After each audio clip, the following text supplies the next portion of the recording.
The point, the cost of living payment that some might have called a Band-Aid for a pretty rough winter, it appears it is not just going to people living here in New Zealand who might be doing it tough, but other people who you might consider less deserving are also getting it. To discuss this, the administration and indeed the effect of the cost of living payment, we are joined now by Nicola Willis, who is, of course, the Deputy Leader of the National Party and the National Party's, now I need to get this right, Nicola, you are the economic or finance spokesman. What did you go for? I'm the finance spokesman. Finance. Okay, not shadow treasurer or anything highfalutin like that. I don't go in for highfalutin.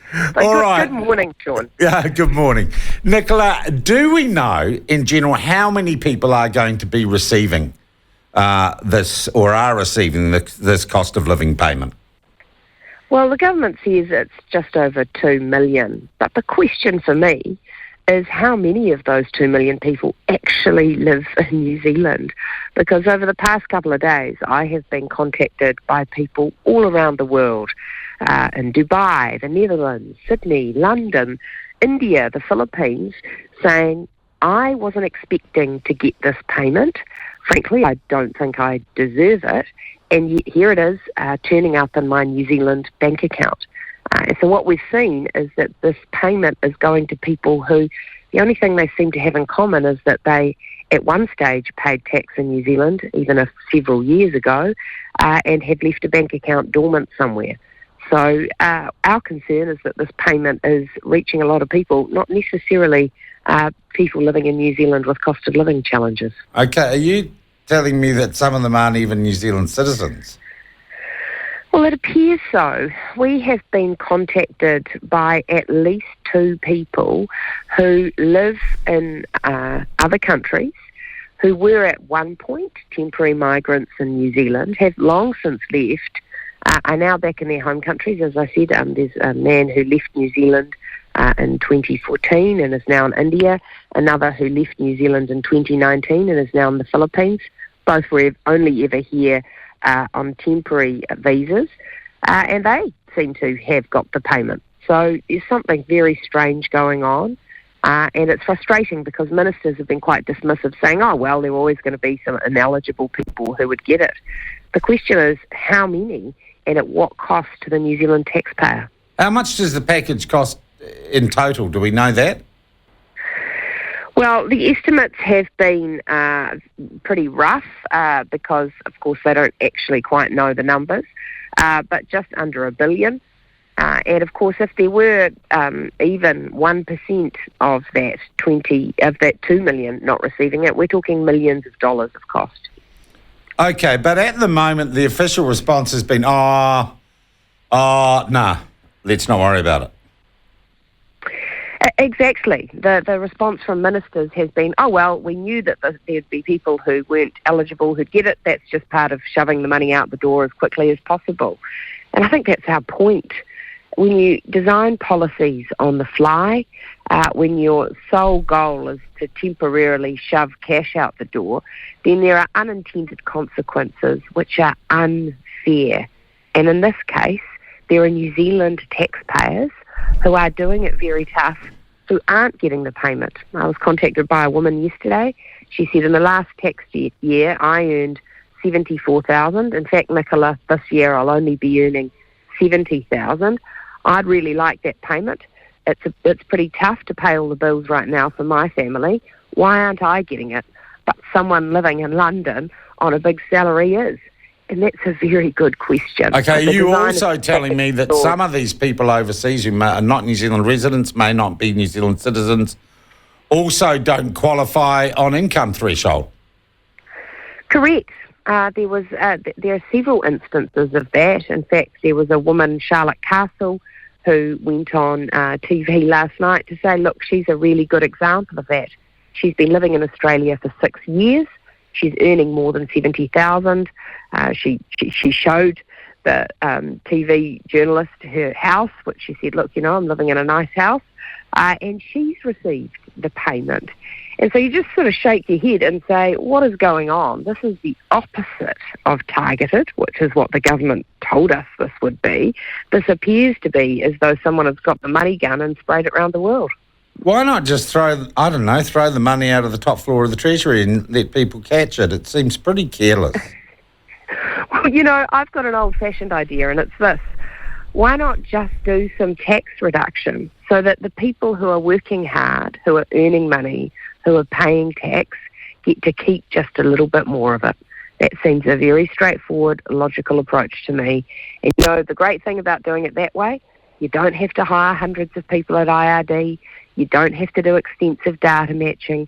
You don't run the risk that someone living on the other side of the world who hasn't been resident in New Zealand for many years ends up getting Kiwis' money.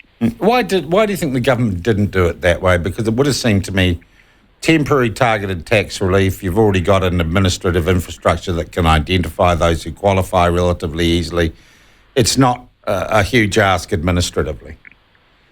My sense is that in this government there's a philosophical opposition to tax reduction. Certainly whenever we in the National Party have talked about it, it's been poo-pooed. What we've pointed out is a real issue, we think, which is that inflation pushes people into higher tax brackets. The result of that is that right now the Minister of Finance is collecting billions more in revenue, and New Zealanders are giving more away in tax. Well, our view is you should actually redress that balance. You can inflation adjust the tax thresholds and let people be where they used to be in terms of the overall tax they're paying. But the government has flat out rejected that idea. All right. Look, just one other thing on this. Also, do you think we'll ever find out how much of this fund was mispaid? Well, I'm going to pursue it, Sean, because I think it's important. Yeah, me too. I think that it's not enough for ministers to say, we think it's just a small number. Well, on what basis? As I said, me and my colleagues have been contacted by lots of people around the world saying, why have I got it? And the scope for this could be really quite large, given many left years ago. So I'll be asking questions about it in Parliament this week. I think it's something that should be investigated and followed up. It's all very well and good to say it doesn't matter, but this is not ministers' money. This is taxpayers' money, and it should be treated with respect. Yeah.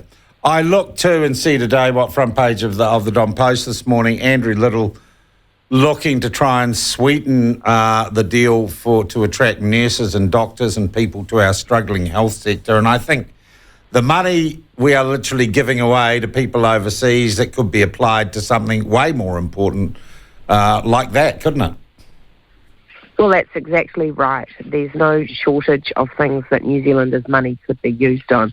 I point out with the work by Andrew Little, the one thing he didn't do yesterday is the one thing nurses have been saying would really make a difference, and that is open up the green list, allow nurses coming from offshore to become permanent residents on arrival, as is the case in Australia and elsewhere. We need to put the welcome mat out for nurses. And that is not in this package?